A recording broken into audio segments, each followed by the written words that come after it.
15 مانگە لە وڵاتی بەریتانیا سڵێوە گۆرگیس کە ناسراوە بە ئەبوسەنا و خاوەنی ئۆتێلی ئەبوسەنایە لە شاری سلێمانی کە یەکێکە لە ناوە دیارەکان لە وڵاتی بەریتانیا کۆچ دوایی کرد. ئەمڕۆ تەرمەکەی بەرەبەیان گەیشتۆ شاری سلێمانی و پاش کەمێکی دیکە بەڕێدەکرێت بەرەو کۆیە. نەچمە لای کاک عیماد برازایی خوا لێخۆش بوو، سڵاو لەبێت دواناخۆشیتان بێت، بەنیازن چی و کەن و بەڕێیەکەوین بەرەو ئاخر مەنزڵگای لە کۆیە لە هەرمۆتە قزای کۆیە بە خاچی ئەسپێرین و دوو ڕۆژ لەوێ بۆی دانیشین. هینەوە ڕۆژی شەممە لێرە لە هۆڵی نێعمەتخانیش هەر پرسەی بۆ دانی. کەی تەرمەکەی گەیشتۆ شاری سلێمانی؟ ئەمڕۆ بەیانی سەعات سێی بەیانی لە مەتاڕی فڕۆکخانەی سلێمانی. ئامادەکاریەکان چی کراوە لە کۆیە بۆ هەموو شتێک کراوە بە خاچی ئەسپێرین لەوێ و لەسەر وەسیەتی خۆی لەوێ لە هەرمۆتە لە شاری کۆیە. کەروبارەکانی دوای جانەدەزانی خۆی شێر بەڕێوەی دابا لە شاری سلێمانی. کوڕەکانی لە شاری سلێمانی بە هەمان شێوە بۆی دانیشتنەوە. بەڵێ لە هۆڵی نێعمەتخان ڕۆژی شەممە 22 مانگ. کاک عیماد لە تەمەنی چەنە کۆچ دوایی کرد؟ تەمەنی 83 ساڵ 84 ساڵ 1942. بەڵێ بەپێی ڕاپۆرتەکانی پزیشکی کە لە وڵاتی بەریتانیا کۆچ دوایی کردو بەس چیا کرد؟ بەچی کۆچ دوایی کرد؟ بە جەڵتەیەکی قەلبی سەکتە قەلبی.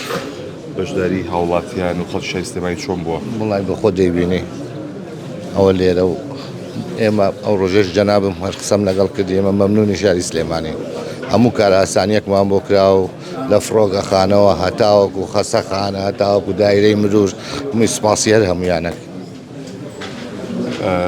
ئەوەی کە هەبوو لە کاتژمێر سێ کاتێک گەیشتەوە ئێرە ئاساکاریەکان چی بوو لە فڕۆگەخانە؟ هەموو شتێکیان بۆ کردین لە فڕۆگەخانەی سلێمانی. مەمنونی فڕۆگەخانەین و مەمنونی خەڵکی شاری سلێمانی. زۆر سپاس بۆ بەڕێستان دواناخۆشیتان بێ. بەڵێ ئەوەی کە ئەیبین لەگە هاوکارمێنەکان بژێزێتەوە لە ئێسادا لە خزمانی لە دۆستانی لە هاوڕێیانی لە خەڵکانی شاری سلێمانی ئەمان هاتوون بۆ ماڵ ئاوایی لە ئەبوسەنا کە یەشەبوو لە ناوە دیارەکان لە شاری سلێمانی کە ئەمان کاک دەریا سڵاو لێبێ. ئەمڕۆ لە تەرمەکەی بەڕێکرێتەوە بە شاری کۆیە بەشداری هاوڵاتیان و خەڵکی شاری سلێمانی چۆن بوو لە پرسەی ئەبوسەنایە؟ وەڵای زۆر سپاس پێششی بەخێراتتان دەکەم. ئەیبینن ئەمە 5 ڕۆژە دانیشتوون کە 5 ڕۆژە وفاتی کردووە لە وڵاتی لەندەن. ڕۆژانە بە پۆل خەڵک هاتوو، یعنی ڕێوەڕسمێکی زۆر جوان بۆیە ئەمڕۆ بڕیاردرا کە تەرمەکە ئێستا لە ناو هۆتێل ئەبوسەنایە کە خۆی خاوەنی ئەم شوێنەیە، پیاوێکی جوان، پیاوێکی بە ئەزمون لە گەشت و گوزار لە پیاوەتی لە خێر لە هەموو شتێک. بۆ ئەمڕۆی بینی کۆمەڵانی خەڵک هاتوون و خەڵکی سلێمانی هەمووی بەعام هاتووە، زۆربەی هاتووە. بڕێیەکەین بۆ هەرمۆتە بۆ زێدی باپیرانی.